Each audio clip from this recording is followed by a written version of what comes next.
fix that. Bass is overpowering.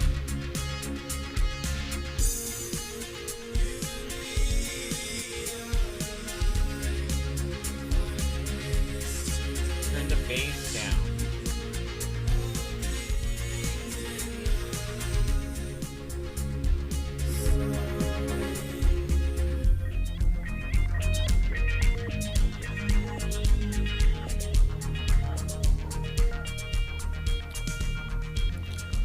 Welcome, everybody.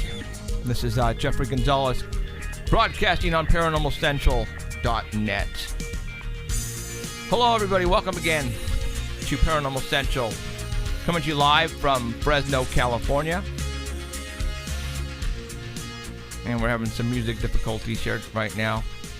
I couldn't come up with the, for some reason, I have the promo tunes or the intro on my iPhone, and it's gone just like that. So oh well, it happens. So hello everybody again. My name is Jeffrey Gonzalez, and my host on my right to your left is Alan Thomas. Howdy everyone. I'm trying to multitask. So Emerald's not here today. She's the one who usually runs our board for the outgoing sound, and she is sick. That girl is always getting sick, so we're gonna have to give her some drugs, some medicine to get her back to normal. So all right, welcome everybody, and for those who are watching the Super Bowl and listening to us, I want to thank you. The master's a little hot. Is it? Yeah. The master is a little hot, so we're bringing it down. There you go. Okay, hopefully we sound better. If not, oh, you know what? Hold on. Yeah, we moved a few things around in the studio. All right, how about there? Because Emerald isn't here. So, okay, I brought down, you know what, it was a little hot there on the outgoing mixer, so I brought it down. And again, I want to thank you for all you showing up. As you know, today is a very, very big day in the world of football. Super Bowl is on, and we actually have that set up in our studio right now in case something mysteriously happens. Hopefully we'll catch it and we'll be able to talk about it, like what happened last year for all those who were watching and listening to our show when it all happened. How the power went out, and it was really weird. And for all those who listened to the show after on the following week, there was a rocket that hit the Super Bowl dome back at that last Super Bowl. And I had a call come in. As a matter of fact, it was somebody who actually went to the Super Bowl from here in the Valley. And a friend of his who listened to the show, he told him what he saw. And it kind of like blew us all away. And when he called me on it, I said, dude, you need to talk to this guy, because he actually saw him and his friends, and actually a lot of people outside of the Super Bowl who were out by this liquor store saw this rocket come out of nowhere and just hit the side of wherever they were playing last year, Louisiana, I think, and it bounced off the dome. And he said that right at that same time the power went out. So we think it was an EMP, small EMP bomb, because Alan and I were talking that, when you have a show like the Super Bowl, everything is covered. They have backups for backups for backups. So there's absolutely no way the power should have went out, period. All right? Absolutely no way. And the only way that we think the power went out is some type of EMP blast that knocked some fuses out or some relays. And now with that guy who called in, last year, pretty much confirmed what we were thinking. And you know what? I think that show is still archived. I'm not sure if it is or it isn't. It might be. I might have it on my computer. Oh, okay. And if it is, then what we'll do is we will post it on Facebook, and maybe even give it to Keith at artbell.com, so that way they can post it. So that way you can hear what we heard, which kind of blew us away. So what I could do is maybe edit out that little section. Okay. And just make like a little piece of video. There you go. That way we could send it to Keith, and he can put it up like a link to Facebook or something, or YouTube. Yes. Sounds good. Well, anyways, for all those who are watching us on ParanormalCentral.net, thank you. If you don't want to see our ugly mugs, you can always listen to us on the Dark Matter Network, and you can go to artbell.com and listen there as well. For all you truckers and people who are on the road, who are listening to us right now, thank you. And I know there are a lot of people, because we've had people tell us and send us emails that they found us on the artbell.com Dark Matter Network, and we want to thank you for listening. And we want to thank you. Big time. Serious. Big time thank you. So we appreciate you listening and watching us, because we're having a blast doing this. A lot of things are happening to us. Things are moving right along with what we had never had planned. Just people are noticing what we're doing here, and that's very awesome to us, because we're doing this for the fun of it, because this is a passion of ours. And it seems to be getting across that way to you guys, and we want to thank you for listening to us. Alan is now, because Alan, y'all all know that Alan is on disability, so he doesn't work, so he's always out doing stuff with his family and his wife. Well, the guy is getting stopped wherever he goes now. I mean, right, Alan? Yeah, it's getting crazy. I mean, everybody pointing at you and talking behind your back, and you don't know what it is, At first, it kind of catches you by surprise. It's kind of funny. Especially as you're walking up to them and they see you, and then you see, like, their face get this look, Mm-hmm. And then everybody, and they start, bumping their husband and stuff like that. And then as you walk by, everybody, it's like they're all crane their neck and watch you go by. Yeah, it's real weird. It's like the at the antique store that we went to. Actually, the guy, you had the Bigfoot shirt on. Then he said, hey, he started talking to you about Bigfoot. Then he goes, whoa, I saw you guys this morning on Monsters and Mysteries. And they were freaking out, because, we just bought a couple things there. But yeah, that was trying funny. to get it for free, but good luck. Even if they see you on TV, they still got their hand out for the money. Yeah. So, all right. Well, like I said, we got a TV in here, and we're watching the Super Bowl. And so far, nothing exciting has happened. So that's kind of weird. And you know what? There it is right here. So, usually at this time, we talk to Ken, who's our UFO reporter on the East Coast. Well, he called me a couple days ago, and he says, dude, I'm sorry, but I won't be able to call you during that day. And I'm saying, well, how come? Well, I'm going to be at the Super Bowl. He's like going to be where everyone in the world wants to be. Now, what's kind of weird, though, is I called him, and he didn't respond back. He's not answering his phone. So what I'm going to do right now is I'm going to call him, because he was supposed to send me some selfies and some pictures of, what's going on. And he hasn't. He's not. Maybe he can't hear his phone, because, obviously the loudness of the stadium. Well, even if he has a nosebleed seat, give us a selfie, man. I mean, it costs big bucks to be in that place. No kidding. Well, yeah, he was telling me he got the tickets for free, so he says there's no way I'm going to miss an opportunity to go, because he lives not too far away. And, I'm calling him right now, and he's not answering his phone, which stinks. That's like a lifetime dream for a lot of people. Go even if you can stand in the aisle. Ken. Come on, Ken. Maybe they shut off all the cell phones where they don't work in the Super Bowl. Oh. Can they do that? I don't know, but you would think that right. They might do something like that so that you can't send video. Because man, I heard you can't say Super Bowl party. You can't go we can't advertise that we're gonna do anything Super Bowl. We could call it Super Game, Super anything, but no Super Bowl. That's crazy. Well, he's not answering, so maybe that is the case. Maybe they can't. Everything is shut down. Who knows? So. Yeah, well. Danny was saying sometimes you can't get service in a stadium if everyone is on their phone. Ooh. And I bet you there's a lot of people on the phone in there. Yeah, there is. So, okay, well, what we're going to do is we're going to call Danny on the Squatch Report. So we're going to get him on the line right now. And we're going to be looking at some pictures that he sent over of some footprints. I'm not sure exactly what these are, but if you are watching on the Dark Matter Network at artbell.com, you can go over there right now and take a look at those footprints. And Mr. Danny will talk about them, and we will, figure out what the heck they are all about. So, I should answer right now. I know he's watching. Oh, it's halftime right now. Bruno Mars is on. Hey, Danny. Hey, how you guys doing? Good. Hi, Danny. All right. Sorry that we're taking the you. only ones in the world not watching the Super Bowl. I was gonna say sorry we're taking you away from Bruno Mars, but. Okay, you got 10 minutes. No. Okay. We're gonna do this really quick. So, all right.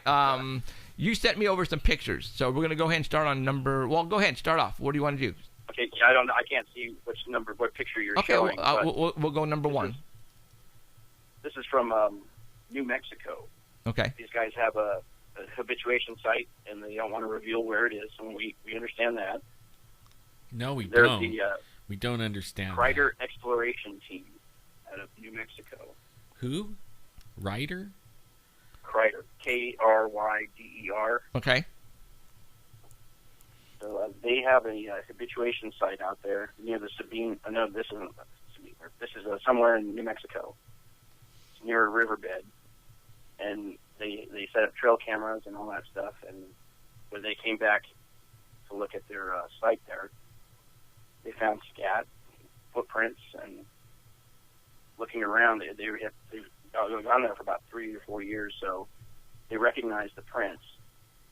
And some of the prints were about 2 inches longer than they were previous years. Oh, it's growing. So they know that they're growing. So right. What do they have? They noticed What do they have blocked out? There was smaller prints, and what they determined was that larger one. There was three different sets of prints. So what they determined was that there was a larger one carrying 2 small ones. Oh, wow. And they knew there was a small one from the previous year. And what had happened was there was another small one born recently. So there's 2 infants.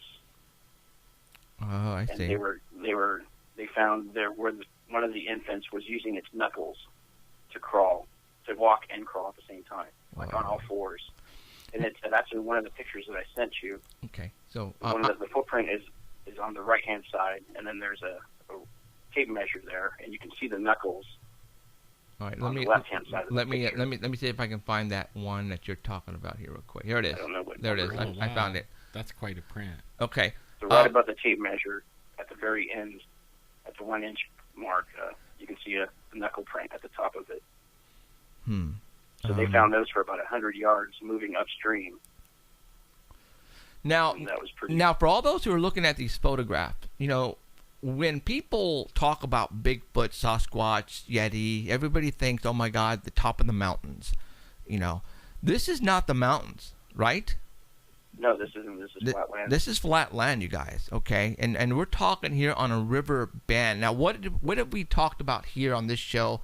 How the Sasquatch or Bigfoot tend to move in whenever they're roaming the area, they tend to move in canals, in rivers, dry rivers, right? Well, look at where they found these footprints at. It's in a dry riverbed. And so what we're saying is, don't think that. You notice something about that print, though? What? Go back to it. If you were, say you're not really like up on Bigfoot or anything like that, you would walk right by that and think somebody was walking barefoot. I mean, it doesn't look any different than a regular footprint. Yes. And then you have to think about, well, even look at the size of it. See, it would be it's only 8 inches. Yeah, that's a small one. It would be, somebody would say, oh, they were just running around out here barefooted. Barefoot. And you know how many footprints I find like that up in the high Sierras that look just like that? And you're thinking, okay, it's October. We're all wearing our coats, right? We come across these really fresh prints that are that size, and everybody goes, oh, it's just somebody running around barefoot out here. Like, right, in the wilderness, there's somebody running around barefoot. You have your jacket and your, everything. Right. And that makes... The only difference with these is that they were there the previous day, and when they came back, all these prints were out there, and it was 20 degrees that night. Okay. And these prints were going in and out of the water to try to conceal themselves as much as possible. Right. And the bigger one was carrying the other 2 for as long as it could, and only putting them down to walk a short distance. Oh, I think that's how they found the other. Here's the picture he's talking about. Okay, I got it. Here it is. There's the footprint over here at the bottom, and then you have a hand print or knuckle print on the top. See it? Oh, wow. Right there. Oh, it's So like a baby one of the monkey juveniles too, was huh? his track was 9.5 inches long, and the smallest one was 4.5 inches long, and the biggest one was 15.5 inches long.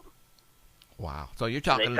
they found scat Yes. near the tracks too. Exactly. Same Yeah. pictures of that. Did you have pictures of the scat? Yes. Did they? Yeah, it's right here. Hold on. Let me pull it up. Man, wow. Poop is when you have poop. This is some good poop. Yeah, you got to do it according to Todd Dissotel. Go to the very end, the very middle, or no, the beginning of the poop, right? Beginning where it breaks the mucus thing. And they picked apart the scat, and it had juniper cedar in it, berries, Oh. sunflower seeds, corn, Russian olives, and pinyon. And they thought that it might have opened up a bird feeder and was eating all the stuff out of the bird feeder. Wow. That corn and the now, protein but in they can get DNA out of that, right? Yeah. Yeah. Yeah. Holy crap, guys! They casted all the prints, Yeah, it or is. the ones that they could. 'Cause most of them were in the water. No So pun when it intended. stepped down, it would fill with water, and then it would be gone. So they had a couple where they stepped out of the water onto a ridge, and you could see the dermal ridges from the print on the ground there Wow, it was fresh then. before it was casted. Oh, okay. I got one more here with the poop. Let's put this one up. So they were trying to keep. They said they could see scars on the bottom of the foot, so they were going to try to keep track of the scars to watch this as it grows. Wow. Okay, this one is for those. He got a zoomed in version here. I'm putting up right now, and you can see exactly what you were just saying. I see seeds. I see some looks like- corn. And hair. Wow. Looks like. And those are found right around the trackway too. Oh So my they, God, determined guys! that these were from This them. is proof. This right here. If they are smart, and I'm hoping they are. When did this all come to be? When did they put this out? This was on. This was just recently, 123. Wow. Like last weekend. Okay. So This they've been is going back every day and seeing the different prints that weren't there the day before. So this is their own site, and they actually they set up game cameras and didn't catch anything on the game cameras. And then they kept looking around, and there was a tall grass area where they went back into, Uh-huh. and they found the area where they were sleeping that you could see the game cameras from there, which is why they never caught them on the game cameras. They were staying away from them. Oh yeah, they know. They know. That's something. I we wonder- They found the trackway from the bedding area in the tall grass out to the riverbed and then upstream, and then the next day they found some footprints coming back down the stream. I wonder if they were watching them place these cameras, and That's what they were thinking too. yeah. I mean, and that's one of the things that when we go up, and I'm talking, Alan, Danny, myself, and Robert. When we go up and put up the game cameras, around you 360, it's forest. They can easily be behind or in a bush or a tree and looking right at us. And here I'm climbing up a tree and placing these cameras, and they're probably going, now I know where not to go walk. So it is really hard to be sneaky. The only way I can see us get when it starts getting warmer, we're gonna have to take quite a number of people, and have everybody spread out and just start walking, and leave like me by myself in the middle, and everybody just start walking outward. And if there's a Bigfoot, then they're going to end up walking away and scare them away, or I'll be able to climb the tree and put up the camera so they don't see us. Because that's exactly what's happening, is that they're probably nowhere there, and they're looking right at us, man. I'm thinking when we go this year, and I don't want to give away any secrets or anything, but I mean, I don't know why it would be a secret. The security cameras, I would like to take, like, for your truck, for instance, and park it like right in the road, or just where people can pass, but like right on the road, pretty much, and then have cameras aiming out every window. See, and we were thinking about that. I don't think they would think camera in the Inside. truck. You know what I mean? Then I bet they walk by us all night long, and we have no idea. Well, and there's an idea what we thought about doing with, but I don't want to say here because I want to be the first one to do it. Right. So I'm not going to say it, and don't say anything, Danny. I think we talked about it. But we have an idea of what we want to do and see because of the windows of my truck and this impressions. I'm not going to go any further. So, all right, I just placed up another track, and that's pretty cool. And you have to. Yeah, I sent you a video too that they put out of them gathering all their evidence too. They have recordings of an aggressive adult male, and they have the video that shows them casting all this stuff and all the pictures, and they also have audio of them singing in harmony. What? Yeah. Are you kidding me? Pretty weird. That's not the first time I've heard that either. That some people can hear them singing. Well, I know they can whistle. They can whistle really good. I mean, that's one of the things when we go up, I'll whistle, especially on the way out. When we're on our way out, then it's like we already been in there. We already been banging rocks and trees and everything. And I'll start whistling. And one of the times, I stopped whistling and one of those big guys started whistling, and he whistles better than me. And I wish I would have been. We didn't have recording stuff then. Back then? Yeah. That would have been good to get. Well, now since... they're going out as much as they can to this site because there's new landowners around there, and they're fencing off the areas and bulldozing areas in the riverbeds and all that stuff. So they're trying to gather as much evidence as they can quickly. That's pretty sad. That stinks. Yeah, it is. So, all right. Well, that's cool. Thanks for this, Danny. All right. Yeah, I got another one. What's that? And this one is an old one from like 2004. Okay. But it's a great one. And this is like kind of scary too. What's that? Alan's, I think, talked about this one, but this is the official report from the guy that actually saw it. This happened in Texas at the Sabine River on the bottom. He was hog hunting. I'll read his exact words. I was hog hunting from a tree stand next to the Sabine River. I had gone from my stand about 5:30 in the morning to put out sliced apples and table scraps to hold the hogs for a few minutes. I got to my tree stand and waited for the woods to settle and the sun to rise. At sunup, I heard the hogs rooting around, working the river's edge towards me. I could first see them at a 45-degree angle about 50 yards out. No clear shot, so I waited for them to get to the bait area. I then noticed movement on about 80 yards out.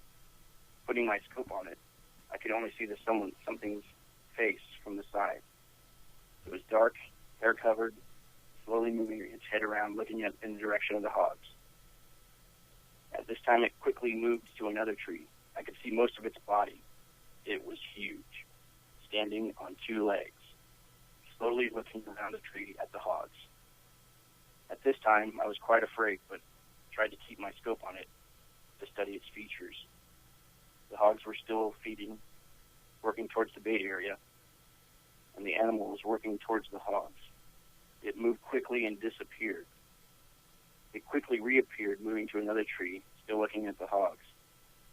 I could study its features. At this time, I was quite afraid, but tried to keep the scope.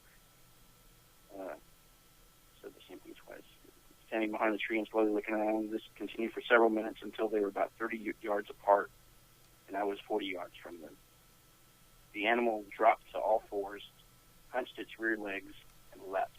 It took 2 leaps to reach the hogs. It screamed during the second leap, causing the hogs to panic for a split second. The second leap ended with it slapping one hog on its side, knocking it through the air into the side of a tree. As the squealing hog bounced off the tree, it pounced on it, beating its fist on its chest, like someone hitting a desk.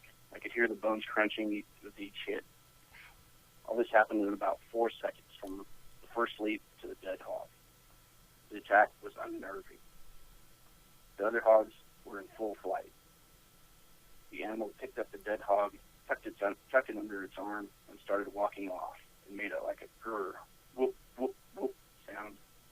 It was immediately answered, 200, 300 yards out, by a shorter whoop, whoop, whoop.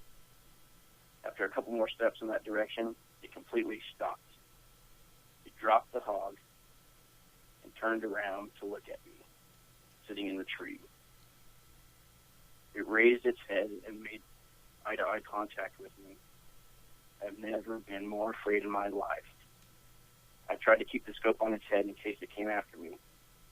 It looked at me, cocked its head to one side. Its face had a curious expression as if studying me. It opened its mouth, showing its teeth, letting out a soft sound. And then it turned, picked up the hog, and walked off in no hurry, as if I didn't exist. He sat in the tree stand for about 30 more minutes before he had enough nerve to get down out of it. And he had a buddy nearby, so he had to go round him up. They were trying to get out of there as fast as they could. He said it was about 7 to 8 feet tall. And its hands and feet looked human. It was a female. You could see that clearly. Its head was, the ears seemed small for the size of its head. It was very well built. It was similar to most of the Bigfoot drawings that he had seen. And it didn't have claws. It had hands. You could see the fingernails. They were yellowish. You could see that the thumb was set back further on the hands. Hair was lighter. It was like a reddish brown. The eyes had no whites on them. They're completely solid, dark brown. They had toes that were also yellowish. The hair was about 3 inches long. He said he had flat teeth, no fangs, totally human looking. Scared him to death. His tree stand was about 25 feet up on the tree. Right. And still he was scared. Well, you know what? I would be too. He was looking, and to him, it was a monster. Right. He was looking at a monster. We know they're not monsters, but he was looking at a monster. That's what he has been grown up to. You know, whenever he sees anything like this on TV, it's a monster. He was looking at a monster in real life. Of course, he was freaking out. He probably dropped a load in his pants, but that's not in the story. Did you notice how he carried the pig? Like any human it or sounds anything? It sounds like the second one told the first one that he was behind him in the tree, which made him stop and turn around to look in the tree. Right. It could have been. Yeah, he told him, "Hey, look around." Oh, yeah. Yeah, so yeah, watch you know out behind you. when he tucked the pig up, under his arm. Have you ever tried to carry anything that weighs 100 pounds like that? He said that the hogs in that area are about 150 pounds, so it picked it up like it was carrying a loaf of bread or football.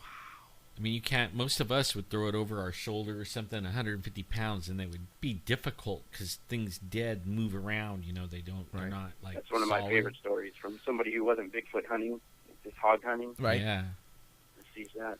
That's one of my favorite ones too. That's a cool story, man. That would, and you know why people like Alan never went back to the mountains for 6 years, and people just something like that would just. That's it. I'm done.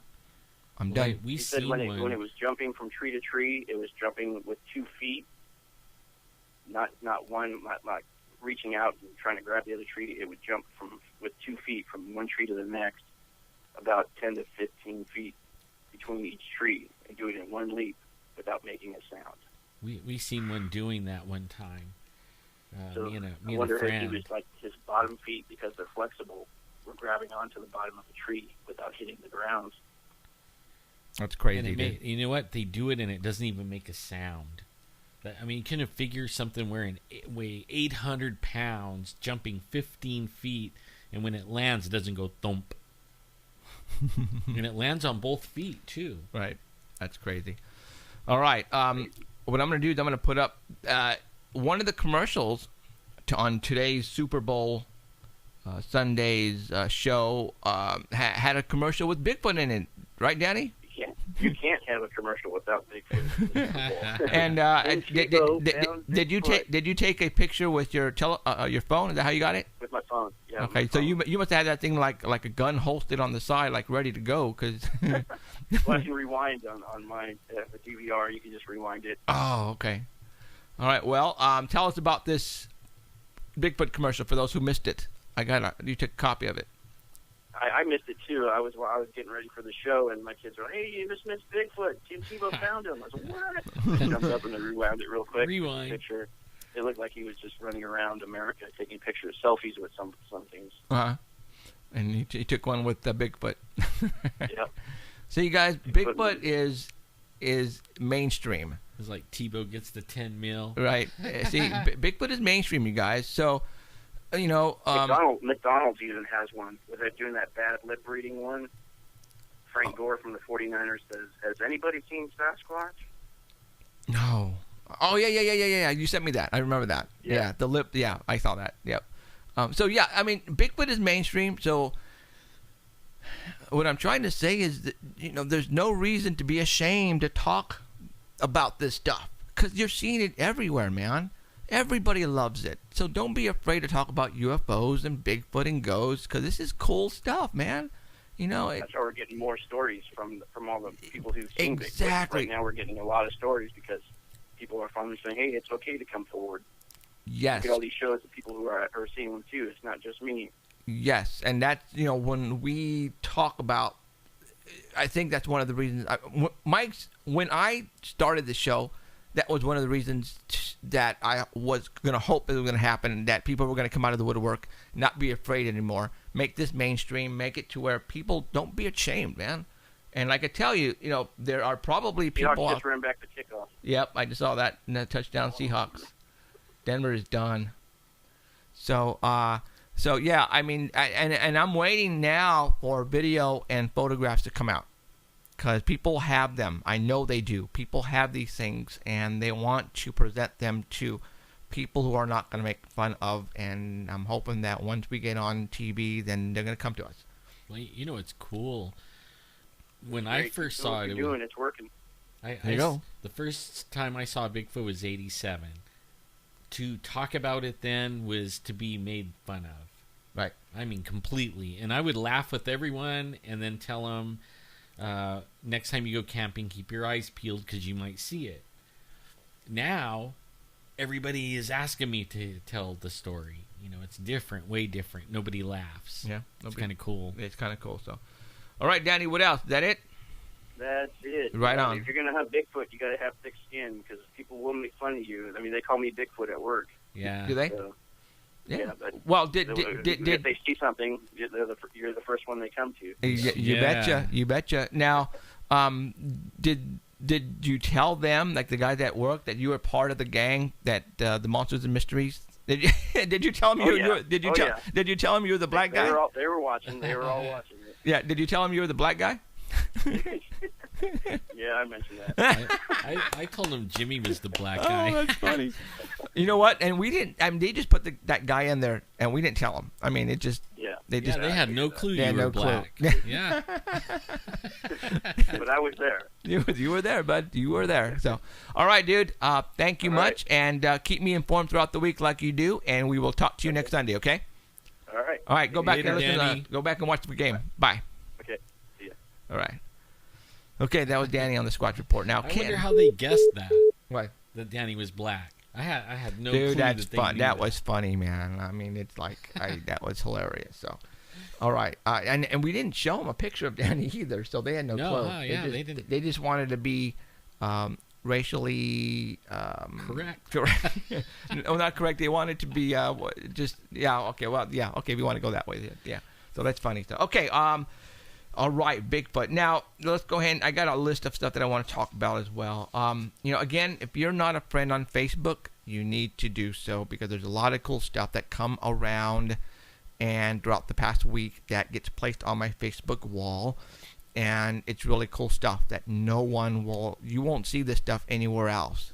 And usually we're the first one to place it on the wall. And then people will start sharing it, and that's how it goes viral. I have a lot of great friends out there and a lot of fans who watch this show, and that's what they do. Sometimes they'll come up with some great stuff, and they'll post it on my Facebook wall, and I will go, holy moly, and it goes viral from there. So to be a friend, we now have a new like page as well, ParanormalCentralTV.net. Is that right? I think it's just Paranormal Central. Paranormal Central? Okay. It's Paranormal Central. And we have a like page now, so we are going to be, updating everybody on both the channels. I have my personal, which is Jeffrey Gonzalez, Sanger Paranormal Society, and then now we have the Paranormal Central, and then we also have the Sanger Paranormal Society like page. So we have two like pages, and then Ellen's, Thomas, personal, and my personal. So make sure your friends and with both of us, and go like both the other pages, so that way you don't miss a single thing. All right. Like I'm gonna, as I update the paranormalcentral.net and add pictures and videos and stuff like that, I'm putting the links over on the Paranormal Central page. Oh, perfect. Okay. That way, if they're not my friend or they're not your friend or whatever, or they're not Facebook, right? Anybody could go to that page and see it, and then click. It'll link you over to the actual website, okay, which also will send you. Also have lots of links over to the Dark Matter Radio Network. Okay, all right. So we are definitely keeping you in the loop. Okay, what I want to do right now is show you a photograph, and I believe, and I think I did send this over to the Dark Matter Network at rbelt.com. So if you want, and you are over there, click on the pictures. Somebody went and did some research and went down to 2005 and pulled up the Simpsons episode back then where they were talking about the Super Bowl.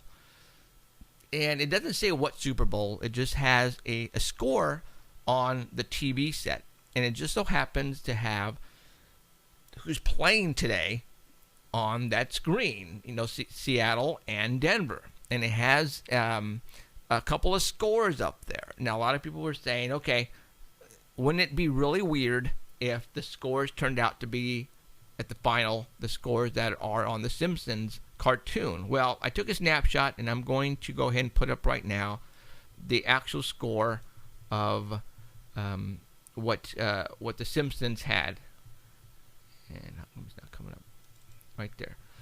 It says Denver Broncos 19, Seahawks 14. Well, I'm looking at the score right now, and it looked like it's not going to happen. Nope.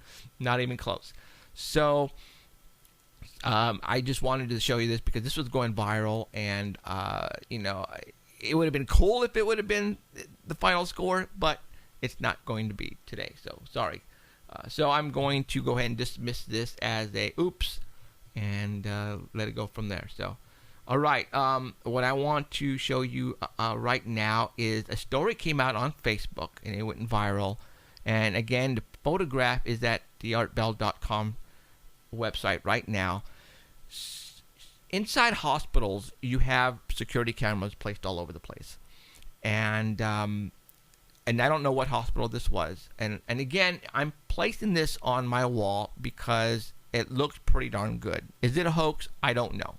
But I'm going to show it to you anyways because, like I said, it went everywhere, and I think it's really cool looking. But after viewing the tape, or for some reason they wanted to view the tape of this particular room where a patient was in, this patient died 2 hours. Well, let's just say the patient died. And for some reason, they went back to go look at the video, and I don't know why. But in the process of looking at this video, they saw something on the bed of the patient, and it kind of freaked them out. All it is the photograph. So I'm going to go ahead and I'm going to show you this particular photograph. There is what they think is a demon or an entity of some type, and it's walking on top of the bed. And I'm going to show that to you right now. A lot of people were freaking out. Matter of fact, one person said that they actually had this on their wall, but they took it down because it was just way too scary. But to them, they're saying it was a demon. I don't know what it is, but I'm going to show it to you because there it is. And did it come up? Yeah. Okay. And like I said, I don't know. I really don't know what that is. They're saying it's a demon. Well, then we'll call it a demon. But the patient died 2 hours later. I guess what they did is they looked at the times and the references and saw that this thing was in the patient's room on the bed. And 2 hours later, the patient died. I don't know what to tell you about this. I'm just showing it to you because I want to freak you out. Because I want to give you nightmares tonight. Man, it's kind of distorted looking kind of thing. Yeah, it is. Like it's coming in and out from another dimension or something. I mean, I don't know. But that is a trip. there it is. And I said that's the only information that I have to give you. I'm giving it to you because we talk about scary stuff here, paranormal stuff here. We talk about monsters, demons. We talk about angels. We talk about good stuff. We talk about God. We talk about Jesus. We talk about it all here. And this one is definitely in that It fits in. So I'm showing it to you. All right, and there you go. So are there good and evil in this world? Absolutely, there is good and evil in this world. All right, I can tell you right now, I have seen it, and there is good and evil in this world. Whether you believe in God or not, I would suggest to be a good person, because, as a matter of fact, and I posted this on my Facebook wall. This is on YouTube. I want everybody to go. It's a long movie. It's like 3.5 hours. It's called Out on a Limb by Shirley MacLaine. All right. Luckily for we watched it last night, Cheryl and I, and at first 2 hours it's very slow moving, but the last couple of hours, Shirley MacLaine talks about the Pleiadians.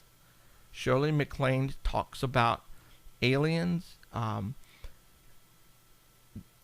Is it like from her own perspective? Yes. Well, because of what she encountered with whom. It all started just her thinking. She met this person, all right, and they all of a sudden clicked, and it seemed like both these people, her and this guy, this gentleman, for some reason knew each other from a long time ago. Well, she went to I think it was a psychic or a medium, and it told her that they had met in the days of Atlantis. This is some, Sheila and I were looking at each other and we were going, huh, did she just say it? And, huh, we were like gasping because, we've seen it. I saw this in 1980 something, back when I wasn't really into this stuff. And I remember a couple of parts, but because of what we are learning to this day, all the things she was saying, like, huh, we looked at each other and we go, whoa. Did she just say that? It's like we are here on Earth for a certain reason. There's a purpose. When we die, we don't die. We go someplace. It blows your mind. I stress this big time. If you are into what we talk about on this show, you have to go and watch this movie. It's on YouTube. So I think there's just a lot of web traffic in New York, and that's where their server is. All right. Well, anyways, I don't know where I lost everybody on live stream, but I'm talking about. Yeah, you didn't. You only lost them for 20 seconds. 20 seconds. Okay. Yeah. So, whatever attacked this homeless man, he didn't see it coming. Now it's saying likely a mountain lion. I was wondering, how can they tell? Well, if you're with paramedics, you see animal bite marks a lot, and you see when people get bit, but apparently whatever attacked this gentleman, it really tore him up, and he's in the hospital, and it looked like something ripped him apart. But the only problem is he can't give him he didn't see what attacked him, which I find kind of weird but see, mountain lions, they tend to, when they sneak up, they like to sneak up on people. They sneak up from behind. So, it very well could be a mountain lion. But the reason why I'm talking about this is because they don't know what attacked them. And usually when you get attacked, you usually see what attacks you. I don't know. He could have been asleep in a sleeping bag or something, but I think it was just weird.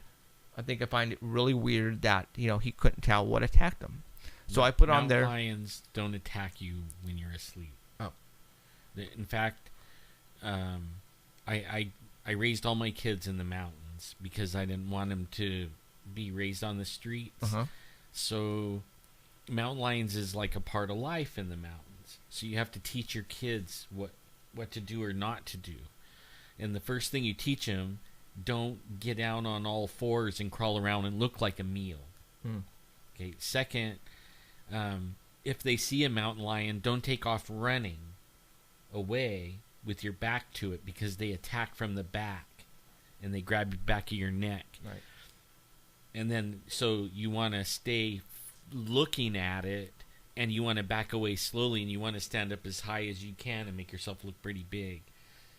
Only a sick mountain lion, something that's wrong with them, will attack you any other way than that. So, and usually once they do attack you, have you ever been attacked by a cat, and they'll grab you by the wrist or something like that, and then they'll use their back legs and go like that? Right. Yeah. Well, that's what a big cat will do, but only it'll gut you. Ooh. And that's how they open you up and start eating. And so is that how that guy was? It doesn't say. They don't say. Ah. He just said he was attacked and likely a mountain lion, and they kept it at that. Just really short and simple. I don't think it was. So that's why I'm tripping. You would have think that if it was a mountain lion, they would have put he was attacked by a mountain lion. Right, yeah, exactly. But it said likely a mountain lion, and they kept it at that. I have a link to the article on my wall at Jeffrey Gonzalez on Facebook. So if you want to go take a look at that, just go check it out. So, all right. So like I said, that just was weird to me. The way it they presented it, it was just weird to me. Like they're not telling us the whole story. Yeah, I wonder if it was a Bigfoot, that got him. I don't know. They would have not found him probably. I don't know if there was anybody else. And said, "Oh, too much alcohol in the blood." Threw him back down. Yeah, so I don't know if there was anybody else with him or he was by himself. They don't say, Wow. And I have a feeling they're not going to say. I got a feeling that's going to be probably the first and last time you ever hear on that story. So, be careful out there, you guys. There are monsters everywhere you are. I have something I want everybody to pay attention to. I'm not going to make a prediction or anything like that, but in the news right now, they're trying to get, the United States is trying to get Jerusalem and the Palestinians to sign a contract that will share the Temple Mount. Okay, and right now everybody thinks we're in the end days. I think we are, in the last days or whatever. Okay, now what's so important about this is if they do sign that actually starts up a biblical thing of the 7-year peace thing, and you can read about that in Revelation.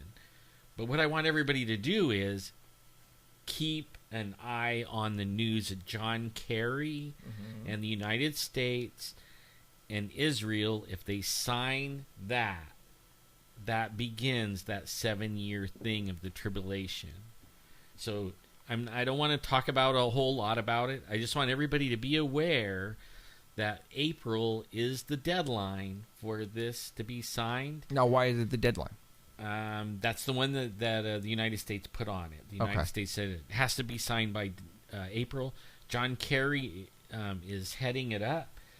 They've tried this, I don't know, for the last 30 years to do this. This is the very first time it looks like they may do it, because instead of the Jews having to give up the whole Temple Mount or the Muslims having to give up the whole Temple Mount, they get to share the Temple Mount.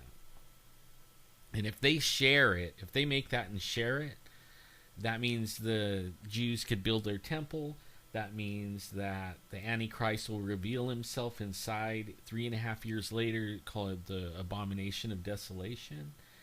And he'll bring to life a statue that he wants everybody to bow to and actually worship.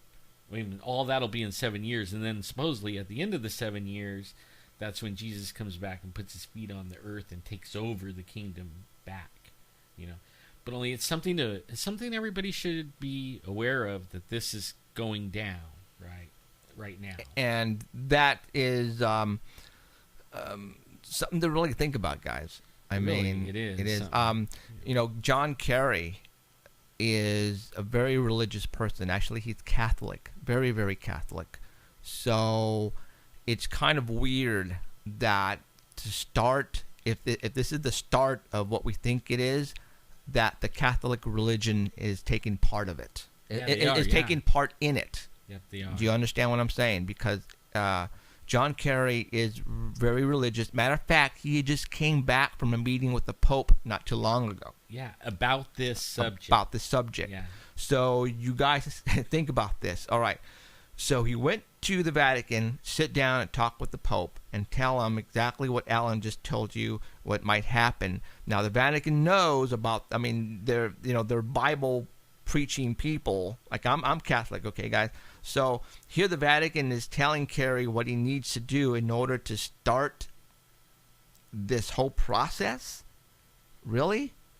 Why would the Catholic religion or the Vatican and the Pope want to even start this. Think about that, guys. I'm going to stop right there because I don't want to get into trouble. That's with me.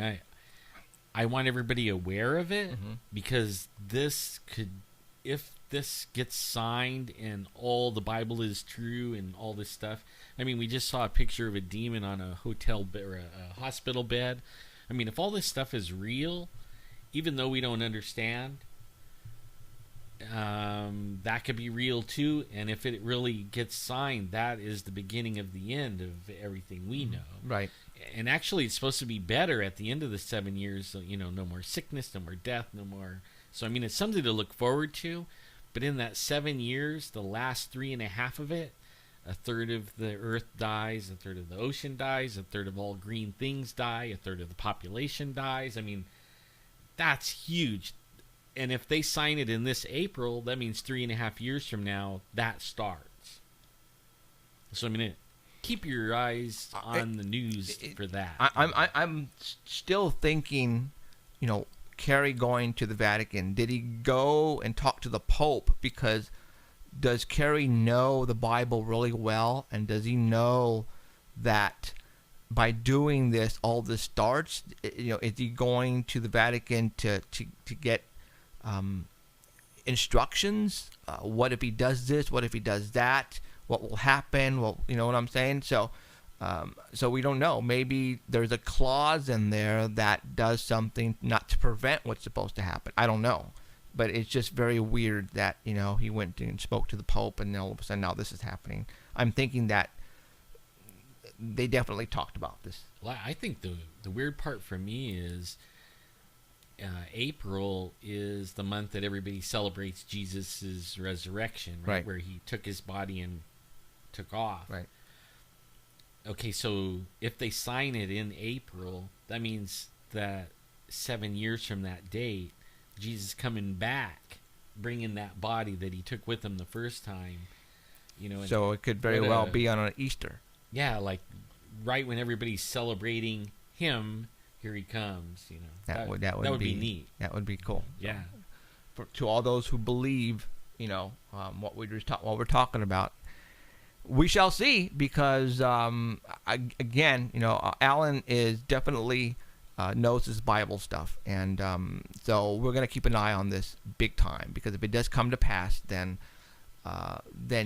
all those people who think that the Bible is just a bunch of words written in a book and doesn't mean anything, well, I mean, if you want to read something really interesting, type in John Kerry, Temple Mount, and then news, and you'll start seeing that almost every day, nearly every day, starting in January 1st, they're having meetings, and you could actually see how it's getting closer and closer than it ever has ever. And I mean, it's interesting to read. The articles are interesting too, right? Because it opens your eyes to how God could be doing something in the world. People are doing it, and they're oblivious to that it says in prophecy they're going to do it just like that.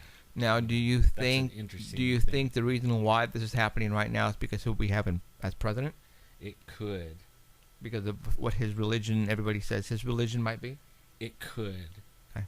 Because he's making it easier for them too. There's something that, a lot of people don't realize this. In the Bible, it talked about Jesus like in advance, like hundreds of years before he even stepped on the earth. And it in Psalms, I think Psalms 22, it actually is King David, and he's singing about Christ, but only singing him from the perspective of hanging on the cross. Okay, crosses were not invented. There wasn't that way of death when King David sang like that song. So from that perspective, nobody knew even to sing like that, because it wasn't, didn't happen yet. Okay, now in Revelations, one of the things that happens in this 7 years is you accept the mark, or you get your head cut off. Mm-hmm. Okay. And in the 70s, I don't know how many people watch these movies. In the 70s, they always brought out the guillotines. And everybody was lined up, take the mark. No, chop your head off. What is the way that the Muslim enforce Sharia? If you don't accept their way, what do? Cut your head off. They cut your head off. And not with a guillotine. Usually with a... Exactly. And nobody knew that. Nobody, even in the 70s, nobody foreseen the Muslim thing coming up to where they started chopping people's heads off. And I think there's a correlation. I don't think it's guillotines. I think it's Muslims that will be doing the head chopping. And that's just me, But Right. Well, but you never know, I just think it's kind of weird that the Bible says, you'll accept this guy and worship him, or else whack, get your head cut off. Right. Then now there's a religion that is getting pretty prominent all over the world in the last few years, and if you don't worship the way they worship, whack, off goes your head. That would be the Muslims, and well, again, we don't talk politics here, but we don't talk religion either. We talk supernatural. And the Bible happens to be the most paranormal book out there. Yeah, it is. It is. So that's why we talk about it, guys, because it's all supernatural, guys. Everything religion, we consider it to be very supernatural, cool, paranormal, and that's why we talk about it here, because we're trying to make heads or tails on what we're doing here, guys. I mean, it's a well, something's going on. Like right now, it seems like there's a small minority of people that decided that they only want like 500 million people alive. Right. And they're doing everything they can to make that happen. The Georgia headstones, or Guidestones. Thank you. That number is on there for some reason. And we talk about the Masons and then the Illuminati, and I believe they are playing a big deal in this. They are playing a big part in all of this. There are signs all over. Wherever you live, you just have to look for them. And we've been finding signs here in Fresno, California, where we live, about the Masons and the Illuminati. There are symbols everywhere. I am finding, with the help of somebody on Facebook, markers on certain intersections that are small obelisks that are placed everywhere in Fresno and on the corners of certain intersections, and we've taken pictures of them, and it's like we're trying to make head to tails out of them. How do they correlate?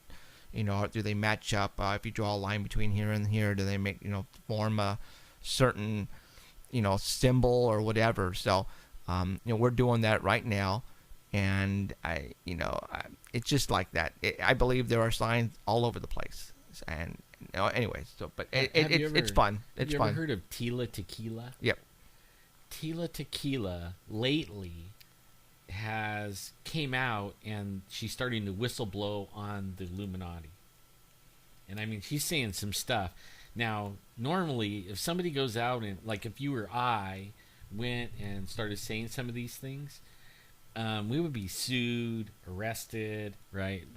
All kinds of stuff. Well, but they're not even touching her, except for recently they said that she tried to jump out a 2-story window and end her life. Mm-hmm.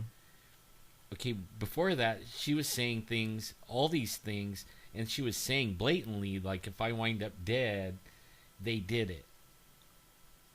And I have a feeling they tried to get her, because she really is, man. She's been saying some stuff that lines up with some other research that I've done that I thought nobody would ever come out with publicly, and she did, and now...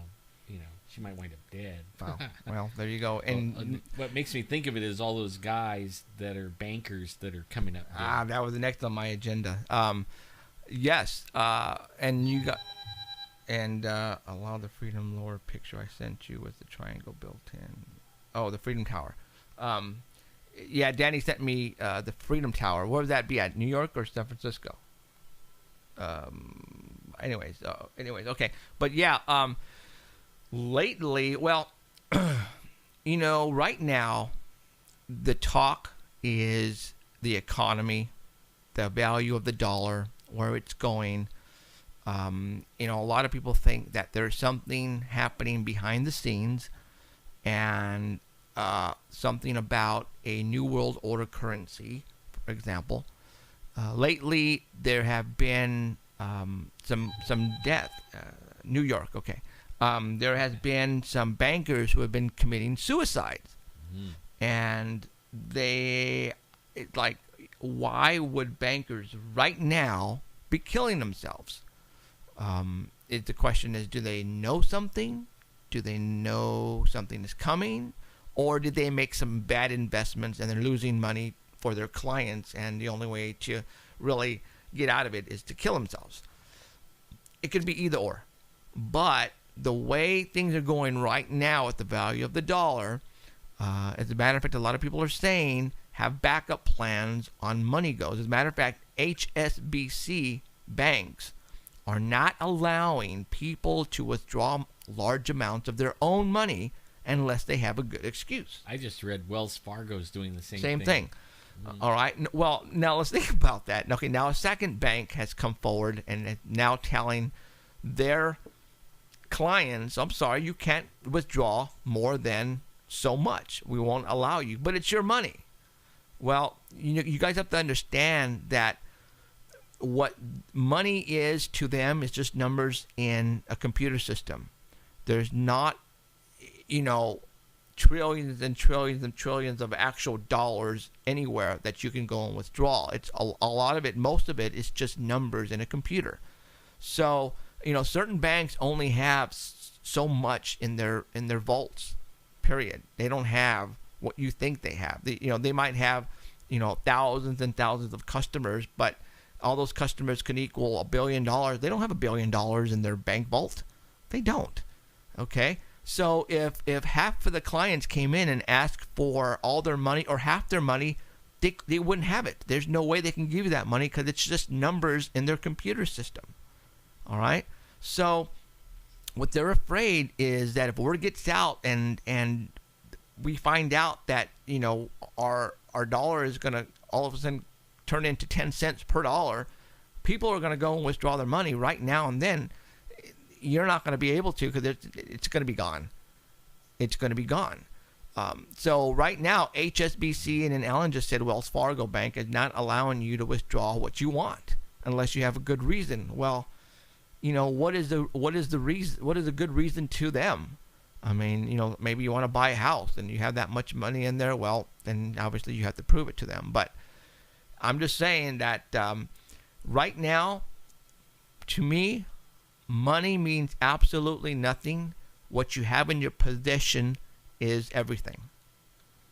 And what I mean by that is, let's just say the dollar falls, and you're not going to be able to get no money out. Or if you do, then a loaf of bread, like back in the days when people used to go and withdraw money and put it in a wheelbarrow and take it to go buy a loaf of bread or a gallon of milk or a dozen eggs.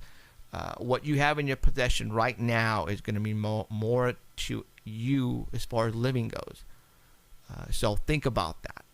And you never know, water. Bottled water might turn out to be the biggest, the most expensive thing you got in barter. Thank you for even mentioning that. You guys, for those who are not in California, for you guys who are on the other states, you guys have snow up the yin yang. In California, we have no water. Literally, the water is drying up in our lakes, in our ponds, behind the dams. It is no longer there. The water underground where the farmers get to, water the crops is no longer there. Literally, there's no water. All right. Yes, we have trillions and trillions of gallons of sea water, but we can't do anything with it. All right. Now, the water that we have, that usually when the snow cap, especially up in the Sierra Mountains, all that water, it actually, we sell it to LA and the Bay Area. That's where all the water goes to.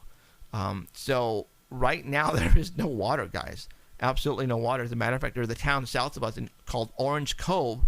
They have just a couple days ago, you are no longer to water your lawn or your plants outside. Period. That's it. You can't. If you are, you will get a ticket. So you must let your plants and your grass die.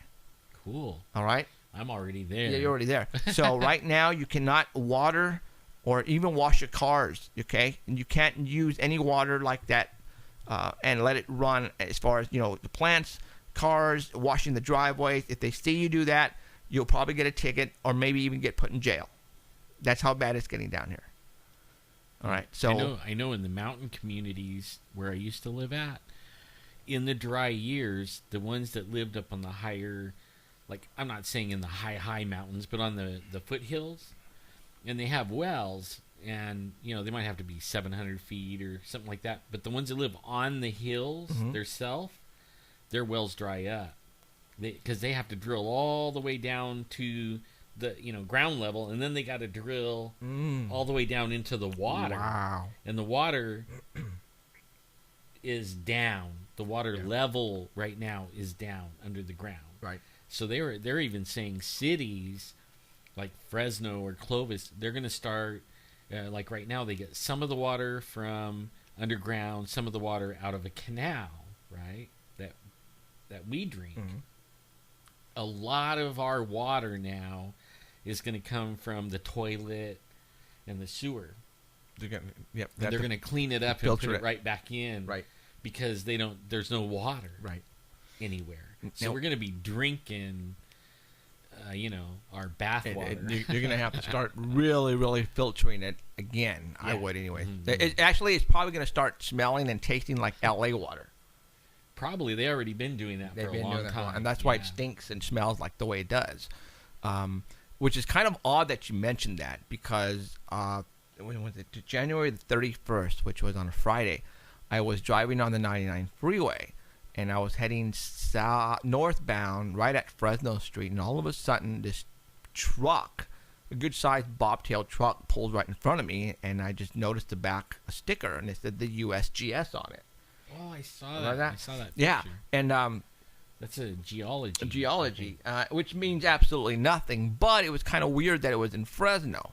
And I tell everybody, you really have to just keep your eyes open, because these things pop up here and there, and if you're not paying attention to what these letters or numbers mean, then you never figure it out. But the USGS is the geological. They're the ones who study anything underground. And lately here in South Fresno and around Fresno, a lot of fish have been dying in ponds, and they think it's a lack of oxygen in the water, which very truly could be. But let's say since we're out of water, what's going to happen? Let's just say what will happen if all the water under us seems to dry up. Now they're just huge caverns underneath us, right? Sinkholes collapse. The land is going to start collapsing, I think, right? It already is. And I was like a couple of years ago in Florida and watching the news, and showed this janitor. There was a crack in the sidewalk in the class, outside the class, and he got down with a flashlight, and I guess he was going to, tear it up and fix it. Mm-hmm. But when he looked out under there, it was big enough to swallow a house. So they canceled the school. Mm-hmm. And then that day, the school fell in. Holy mackerel. The whole school. And then, 3 hours after that, half of the freeway fell in, about, quarter mile away. And now, people's houses are getting sucked up everywhere over there. And it's because they sucked down the water level. It's gone. Mm-hmm. And that's what's happening here in the valley. So, if you really think about what I just said, we have the San Andreas Fault line here. And we're due time for an earthquake, actually. And I think I saw in the chat. Somebody was saying, I think it was Sacktown Al said, Northern California is getting a lot of earthquakes. Are they? Smaller ones. Matter of fact, there was one today or yesterday, right, Al? 4-0 again, off of Oregon. Oregon's been getting a lot of them. only because that's the end of the San Andreas Fault. That's where it ends up, right on the ocean. So, and somebody said in Utah, actually, Utah and Nevada have been getting a lot as well. There's been a lot popping up here and there. I would rather have a lot of the small ones than a very big one. But then again, a lot of these small ones could be ending up to be a big one.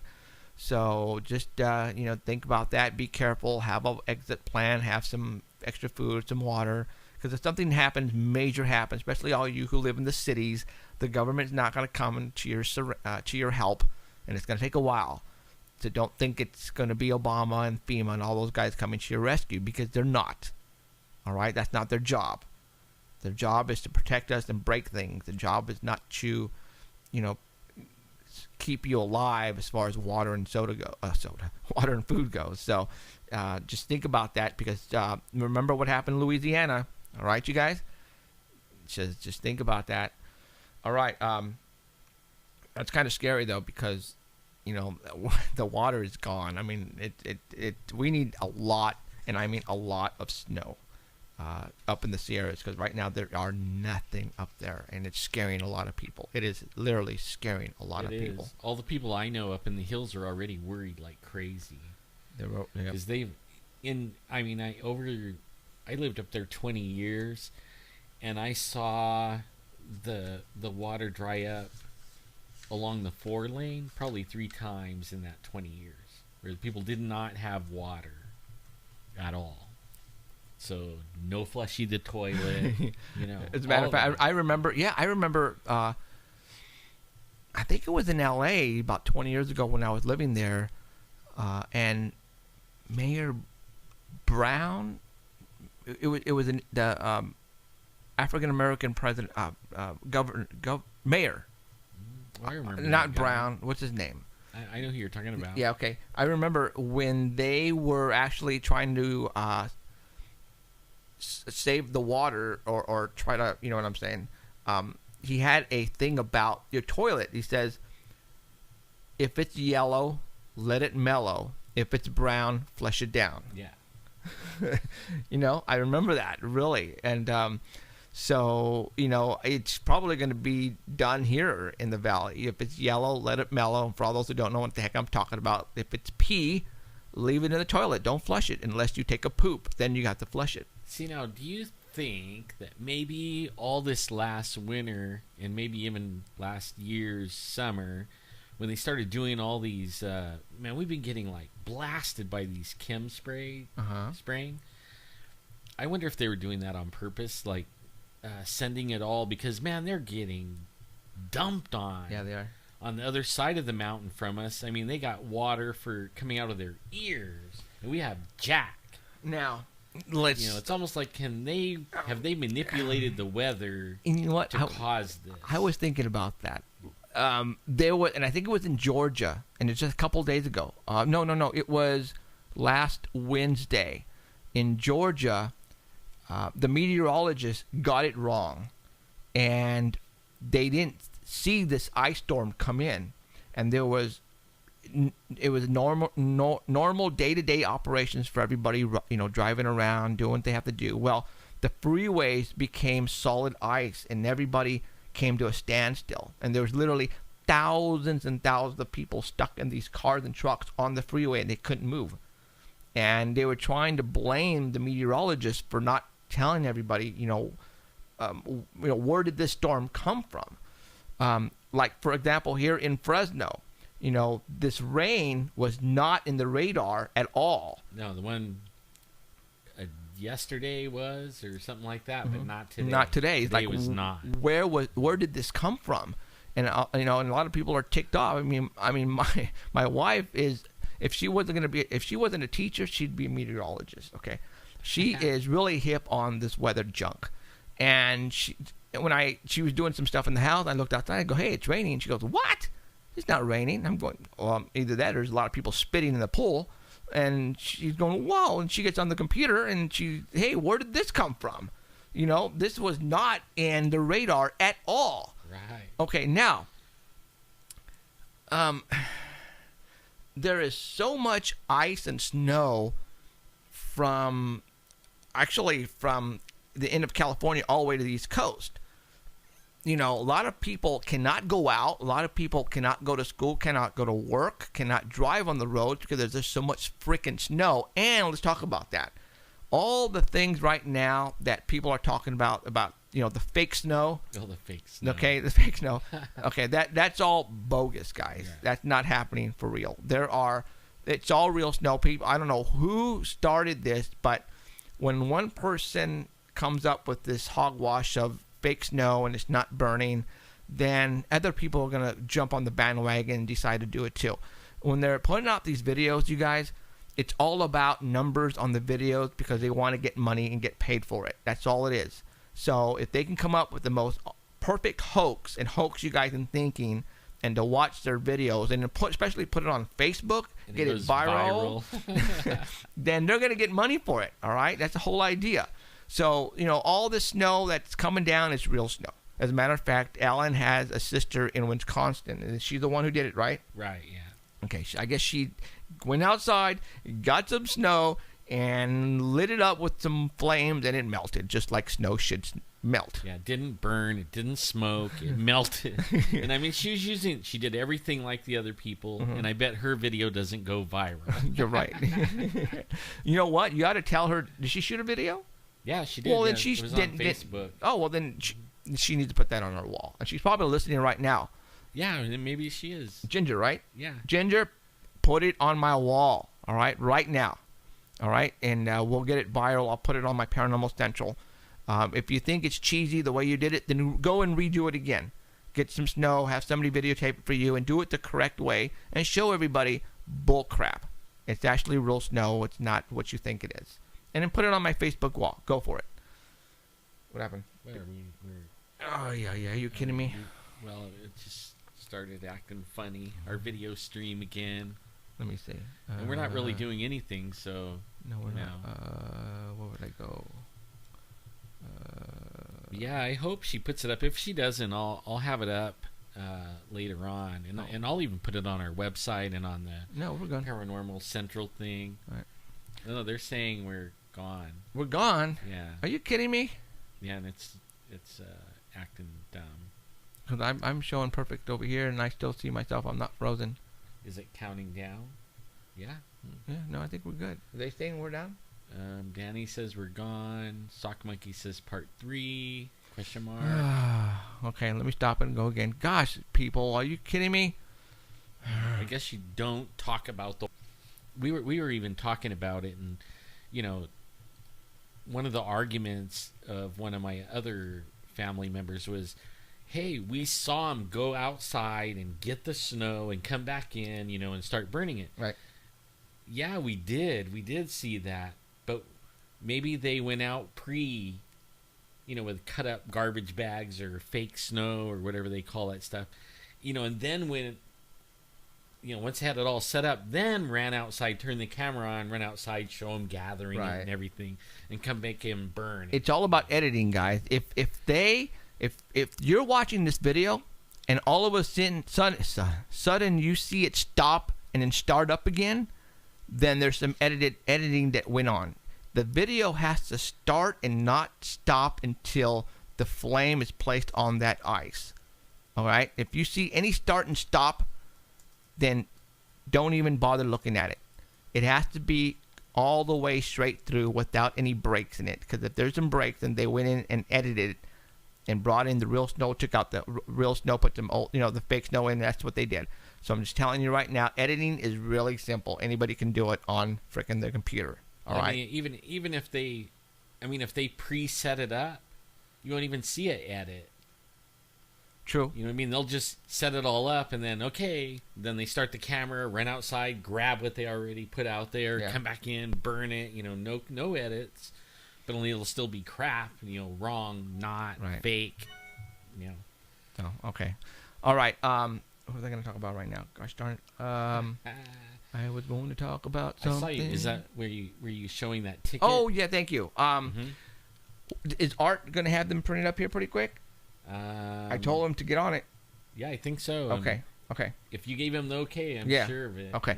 Yeah. It looks like the tickets are going to get printed up this week, and then we're going to get together and somehow tell everybody probably next Sunday where we will meet so you can get these tickets. And we're going to be handing them out. It is free. Right now, what I'm going to do is I'm going to place a basically a poster or whatever you want to call it on the live stream. We need to tell everybody the requirement. It's free, but only okay. There is some things you got to do. A lot of people were telling me you ought to charge. You ought to charge. I'm going, nah, you know what? No, I really don't want to charge. But what scares me though now is that when you say free, you're going to have literally thousands of people wanting these tickets, but they're not going to take it seriously because they didn't pay any money for it. Now they're going, well, if I have free time, I might show up that day, but if I have something else better, I won't show up that day. Well, that's not going to fly with what we're doing, guys. And let me tell you why. Is because we are shooting a TV show, and there has to be people in the audience. All right? So the tickets that we're going to be giving away, you have to show up. Okay? No ifs, ands, or buts about it. If you don't show up, then you need to give them to somebody else who are going to show up. Or the Men in Black are going to make a visit. All right? To you. Because we have to have people show up for this thing. All right? Now, we're going to make 500 tickets. Now, I was just thinking right now that, the upper balcony, well, it's not really the upper balcony. It's below, right in front of the set, actually, the way the place is set up. I can see, well, if 100 people don't show up or 200 people don't show up, that's okay. We can still make it work with 300 people. Right. The people that you see right now on the talk shows on TV, like Jay Leno and David Letterman and all those guys, depending on the theater size, I don't know. David Letterman, I'm pretty sure it's up in the hundreds. But like Regis and Kelly and whoever that other guy is, that's only like 120 people. All right. So if you do come to this shooting of the Paranormal Central, make sure you dress sort of kind of nice and warm, because the theater is, and I don't know if they're going to have the heater on in there. I'm hoping they will, but it's cool in there. I would rather have you guys bring warm clothes and a jacket than to freeze to death. All right. So make sure you dress warm. We're going to shoot 4 to 5 episodes on that day.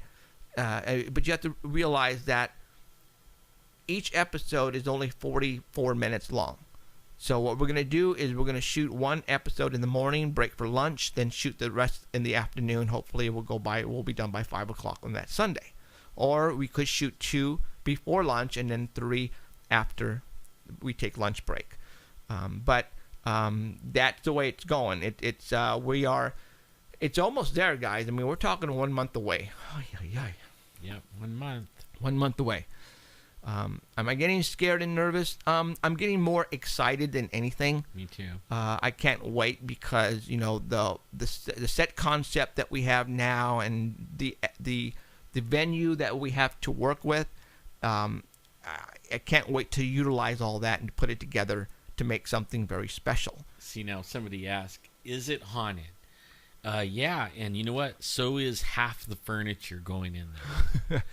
So it's going to be a fun show. Who knows what's going to happen? I have been acquiring props and furniture from antique stores, from all that we're going to set up in the Crest Theater. So I don't know.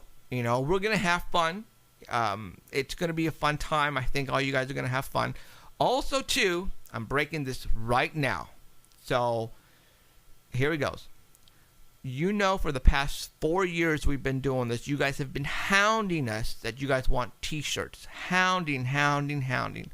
Well, here it is. We are having a company come in. They're going to set up shop. As a matter of fact, we have a meeting with them this Wednesday night. We're going to sit down, and they are going to design some shirts for us. They're going to come in, and they're going to set up shop in the lobby of the Crest Theater.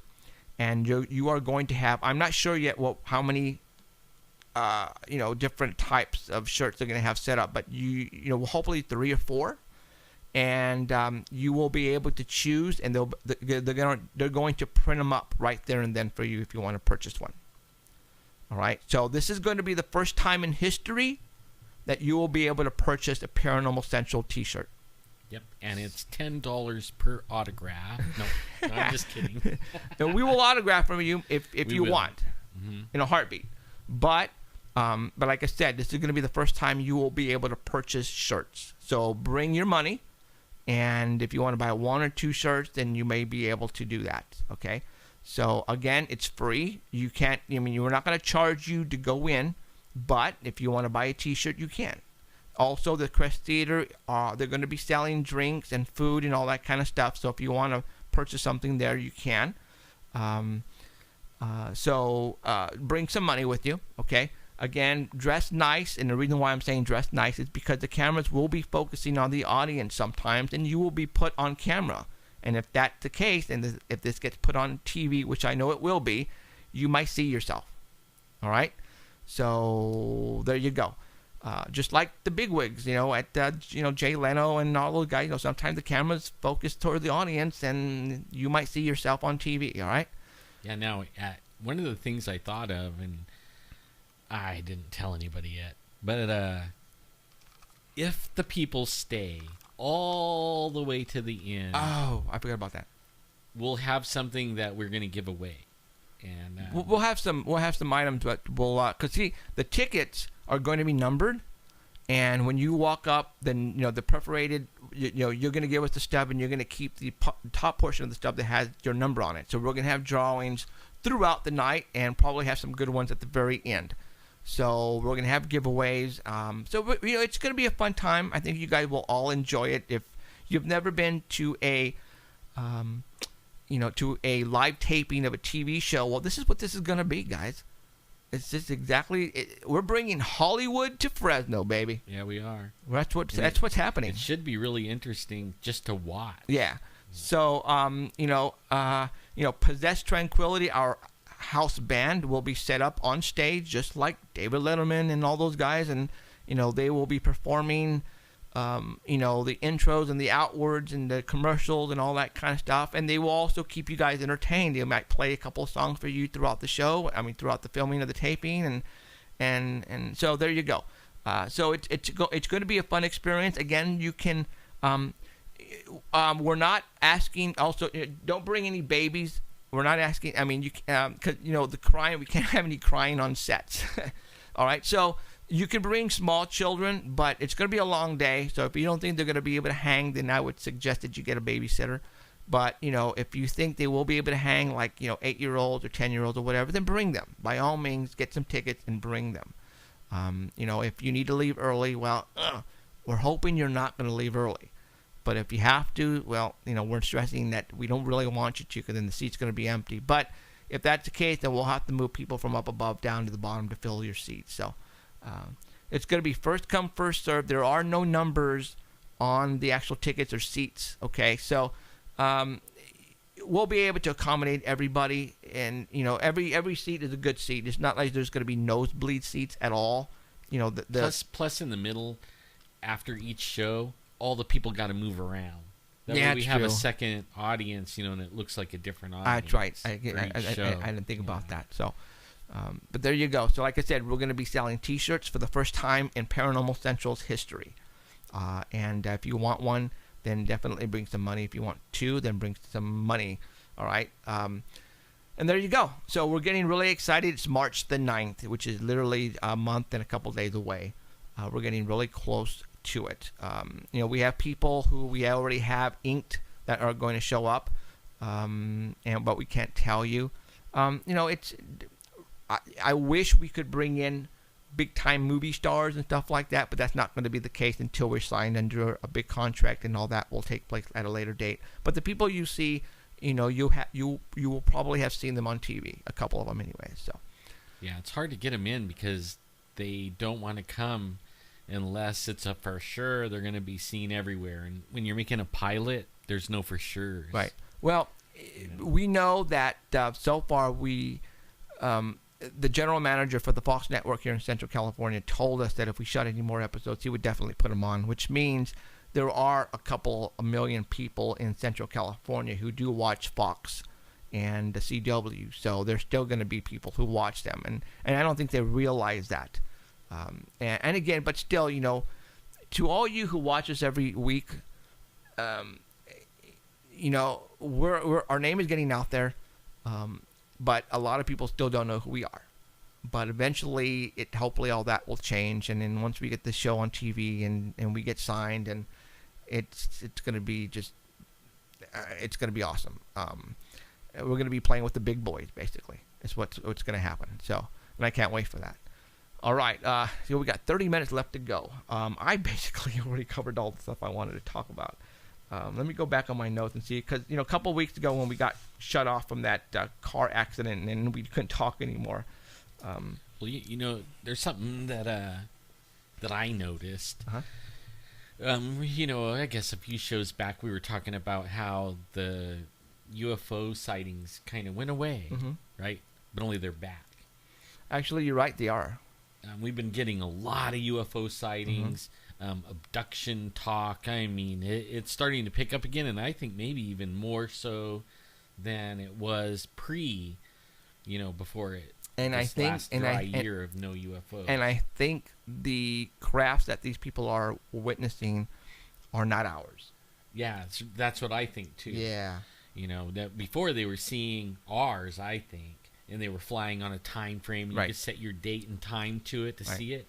These are not like that, and a lot of them are orbs, and they're like multi orbs, like 30 of them. Right. I mean, which are not Chinese candles, by the way. No. So I think most people don't even, if they even like Chinese lanterns, they only last like 4 minutes, something like that. Yeah, not very long. And then they burn up and fall, go out. Some of these people are watching them for over 30 or 40 minutes. Right. So it's not a Chinese lantern. Nope, absolutely not. So, all right, let me look at. I'm gonna look on Facebook really quick, guys. So, so we got that. Man, I don't know what happened to Mr. Stillings. He's on the road or something. Yeah, he's been quiet. He's been coming in and out, and so I don't know. I'm looking on Facebook, guys, right now to see if anything crazy is going on, and we're not catching on, or we're missing some stuff. But yeah, okay. Wow. Like I said, that one after I was hoping Ken was gonna call, but I have a feeling that our reporter at the at the Super Bowl couldn't get a line out. Man, I bet you the people that are, what was it, the Broncos? I bet they're making for their car right now. I'd be like trying to get out of there before the rush, because they ain't making it. Yeah, maybe Ken got abducted. No, that would suck. I love the chat. I can just grab stuff every once in a while out of there. Let me In fact, is there anything you guys want to talk about in the chat? I mean, we haven't done this in a while. We even can take a few calls. Oh, you know what? It's on Facebook. Let me Oh, yeah. Does anybody want to call in? Anybody have any sightings? Anything they want to talk about? More willing to call our 24-hour hotline right now. It's open, of course. Area code 559-287-8367. That's 559-287-8367. I don't care where you're at. If you're on Mars, Venus, Jupiter, I'll go ahead and accept the call. I'll probably have to work some overtime. You but could be west of Jupiter. Give us a call. So call, and we'll go ahead and put you on, and let's talk about what you have. But be cool, and don't slam us, and talk about what we talk about here, paranormal stuff. You said something the other day that kind of blew me away. John B. Wells is going to do his own. He's breaking off from coast to coast, right? Mm-hmm. And he's going to do his own live stream show, or right? It's going to be video. But I think he's going to charge, though. You have to pay. Oh yeah. He'll never make it charging. Yeah, no, unfortunately. We're going to start charging. No. Yeah, for all those who listen to our, I'm sorry. Oh, here it is. So, you know what I want to do for you guys right now is, Okay, hold on. Got a question from chat. Okay. Okay, they say, hey, when you hear Bigfoot knocks, how many at a time do you usually hear at a time? It could vary, actually. It does vary. Most of the time, we don't hear them until we initiate it. And then they mimic what we do. So if we do 3 knocks, they do 3 knocks. If we do 2 knocks, they do 2 knocks. Right. Basically. And every once in a while, we'll hear, like, maybe not so much knocks, but we'll hear, like, I actually think they're letting us know that they're close by. But, like, one time we came walking into the area, and we were just getting there and barely walking in, and you hear a big branch snap. You know, and they don't make any noise if they don't, want to. Even in the middle of the dark night with no moon, they will not make a noise. So if they're making a snapping noise, they're actually telling you, here I am, I'm here, But yeah, that was a good question about that, about the knocks. And it's the same with, like, the haulers, or, you go out in the woods and you make a holler, you make a scream or a holler, and then you wait a few minutes, and they usually will do this, try to mimic you. They try to do the same thing you do. So that goes for talking or whistling or Mm-hmm. or anything like that. So wow, who asked? That was Zach was asking that. Oh, there was another thing since you mentioned Zach. I think Zach has encounters with him, and he's just now learning what to listen for. Okay. He doesn't see him, but he's out fishing all the time, and so he's starting to put some things together, that maybe they might be around him, and he didn't even know it. Where is he going fishing? He goes all over the place, down by the river, especially. That's the one that. What river? You mean here? Yeah, like the Kings River. Really? That kind of tripped him out when we started talking about it was in the valley, and then it made some sense to him because he was actually having things happen, what we were describing, but he didn't put it as right. He didn't think Sasquatch. Right, especially when he was down by the orange orchards. Oh shoot, orange. Yeah. In fact, it's like nowadays, Zach, they're getting ready to harvest the oranges. Right now is the time, so the oranges are all fresh and yummy right now. Bigfoot is all over the oranges. So anybody that lives out by the oranges, be in the middle of the night when you're driving around, keep your eyes open. You might see one. And he says he heard 5 or 6 hard knocks while in Yosemite. Man, Yosemite is a place to hear the knocks. That's where everybody's disappearing. Yeah. So if you go fishing by yourself, dude, make sure you have a firearm, or I don't even know what to tell you about that. I wouldn't go by myself. I would take somebody. Right. That's actually kind of scary. Yeah, the fox, you got to be in the woods to hear the fox. Actually never heard one. But I've heard coyotes and mountain lion. Yeah, that's one of the guests I wanted to have on the show was David Paulides, and talking about the missing 411, because that's like 411 of the most bizarre gone missing people out of hundreds of thousands. That's why the name, but only he moved out of state, and we can't get him. Kind of sucks. Yeah, I'm just trying to find. Yeah, and I just heard that they open up Highway 120 through Yosemite. You could actually drive over from California to Nevada through Yosemite, and normally that's closed all year. I also heard speaking of how dry it is and warm, some of the Clovis schools, for the first time ever, they're letting kids wear shorts in January. They have a dress code. I thought it was no shorts, period. Yeah, well, I think only in January, and now they've let them start wearing shorts in January for the dress code. Yeah. Huh. That's cool. So, okay. While we're sitting here, I have been playing a a new intro. I cannot find for the life of me the intro right now with the voiceovers on it. I don't know where it happened to. I have to go get them again. But Possessed Tranquility, for all those who don't know, who is our official house band, and when I mean by that is they are going to be our band when we shoot the video or film the episodes, because it's just like Paul Schaefer and their band, and the Roots for Fallon. We have Possessed Tranquility, and they're going to be on stage with us doing the songs and taking us out of commercials and all that. Well, not too long ago, I asked. Well, actually, it was kind of funny because they were already doing it, and it's like I was reading their mind or something. But I texted over Anthony and I asked him, "Hey, by any chance, maybe if you guys have time, would you guys want to do a actual song for the intro of our show?" And he texted back right away. He goes, "Dude, what the hell?" He goes, "How did you know we were doing that right now?" Okay. And that's the intro I was been playing. Well, what I want to do is I want to play you the song they actually wrote for our show.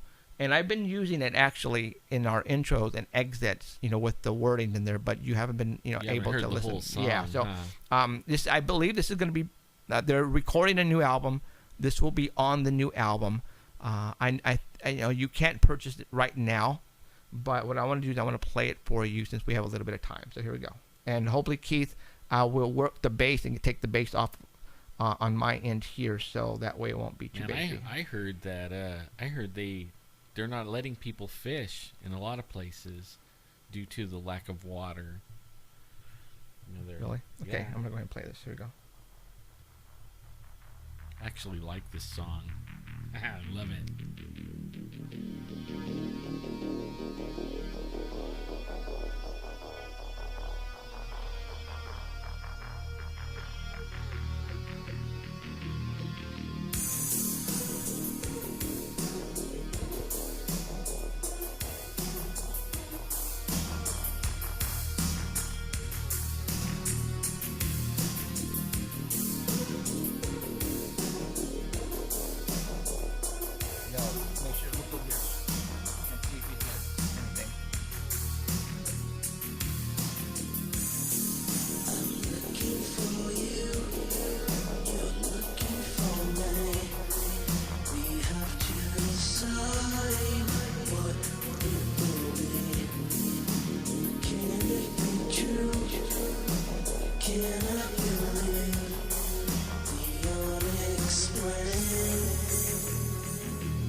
Yeah, we're coming back, Keith.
Okay, well, that you got pretty much the gist of it. So, I think they fit perfectly on what we're doing.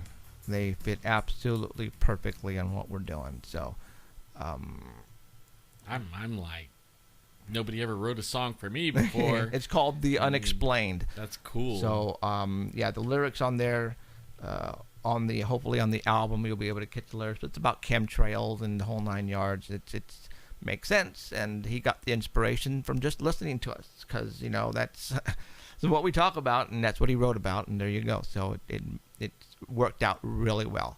The song is called Unexplained, and it's by Possessed Tranquility, and I don't think you can buy it anywhere out there right now, but eventually on the album you will be able to purchase it. So, all right, so we have about 10 minutes left. What else do we need to talk about? What are you looking at?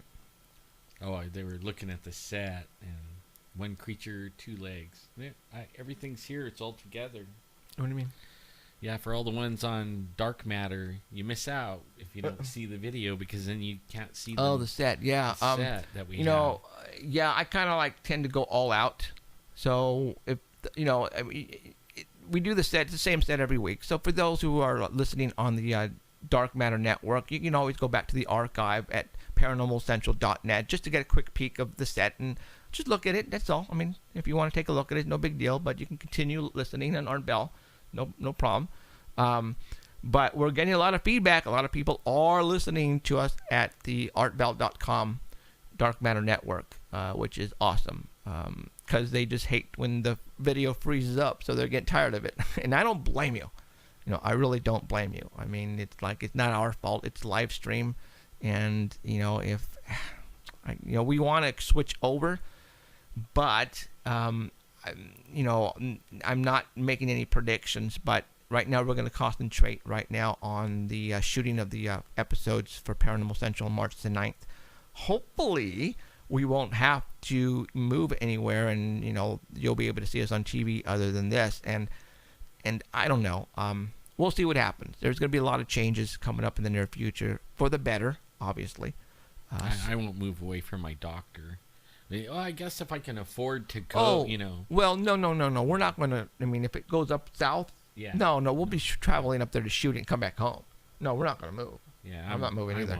No. There's no. If I do move, I'll be making a monthly trip down here. Yeah, no, that won't happen. The way it works in the talk show business, guys, is that they usually shoot 3 episodes per day, and then they'll shoot a whole week's worth of episodes in 2 days, and that's it. Jay Leno's off the rest of the time, and that's the way it goes. They have it easy, so hopefully we'll be doing it too. But to be honest, though, if we are only shooting, if we get a contract with only 1 show a week. So we go up there for like a day a month. Right? It's I can't see that. I want a show every day. I think we have enough material. I think we can pull it off. I know we can. 44 minutes is absolutely nothing. I mean, for all those who watched the pilot and saw the pilot, there was so much more that I wanted to talk about. I could not, because I didn't have enough time to do it. And if we get the talk show, and like we were talking, Alan and I were talking, right now we're talking with directors and producers and how we can make this show work. We're going to have movie stars and rock bands come on the show, just like you see on Jay Leno. But the difference is we're not going to be talking about politics and anything else. Sure, will, if they want to come and promote their movie, by all means, they can come up and promote their movie. But darn right, I'm going to get right in front of the face, and I'm going to say, okay, do you have a ghost story, or do you have a UFO story? If you want to come on here and promote your book or your movie, you better damn well have a good story to tell our audience, because they want to know, have you ever seen something, shoot across the sky, or have you ever seen something in your home and all of a sudden you turn and there was something there, now it's not. People want to know. It's like, especially when it comes from movie stars and rock bands, people, it's just like they feel, what's the word I'm looking for? They just feel the connection. They feel a connection to the people they watch on TV. And they think that this stuff doesn't happen to rock stars and movie stars and people way up there on the ladder. They think it just happens to us normal people. No, it happens to everybody. You know, hence the show on TV called Ghost Stories. What's that show called? Where they have nothing but movie stars talk about ghost. Celebrity ghost stories. Yes, yeah. Thank you. Look at all those celebrities who talk about ghost stories. There you go. All those celebrities who actually went on that show would probably come on our show to talk about their story. Mm-hmm. All right? You know, so yes, everybody has, you know, sightings and close encounters of just weird stuff, because this stuff is happening, guys.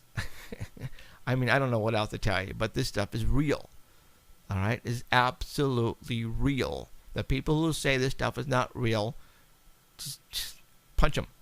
They don't want to believe anything. No, you know. No, it's even when things happen to them, they explain it all away as being, you know, swamp gas. Or, you know, right. I had beans the other night or something like that. You know, they don't want to say it's anything. Right. But no, it's all for real, guys. And again, this is the reason why we do this, is we're trying to make it comfortable for you to come out and to tell us your story, to tell you to tell somebody your story. Because don't be afraid. There's no reason to. You know, we used to get mocked. I used to get mocked all the time. And Alan used to get mocked all the time. And Danny used to get mocked all the time. But people are now seeing us on national TV. And they see where we are now. And they've actually all shut up.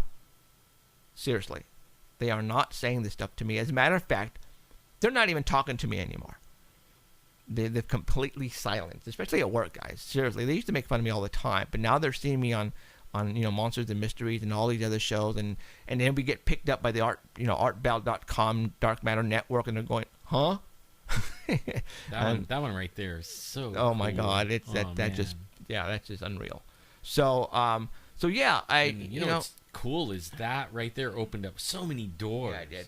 I mean, all of a sudden now I'm like regularly talking with producers and stuff like that in my email, and they're asking me about, like, I want to do the one with Lisa. Her name is Lisa, and she has a project called, and I put it on my Facebook. It's called Walk a Mile in Someone Else's Shoes, and I think I'm going to work with her on that project, and it'll be after we'll be interviewing with her the 8th, I think. Next Saturday, yeah.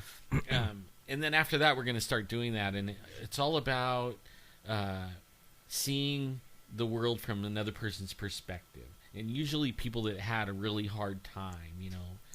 And she was telling me that she got it from seeing an interview with a homeless person. And the guy asked a homeless person, what was the worst thing about being homeless? And he didn't answer any questions but that question. He said, people treat me like I'm nobody, and I'm a somebody. And he actually, you know, got his face up and looked in the camera and said, I'm somebody. You know, I'm not nothing. I'm somebody. So, I mean, that right there got me. I'm that kind of person that would like to work on a project like that. So, cool. So we're going to see about that. Cool. That's awesome. So, all right, well, we have 3 minutes left, and the Super Bowl just finished, and obviously Seattle basically killed Denver. I forgot what the score was, but it's up. It's very, very high. I kind of figured Seattle was going to win, to be honest. I really did. But man, 43-8 is the score. That's a knockout there. It wasn't even a game. So, yeah, man. Wow. So, okay, well, there you go. Nothing happened.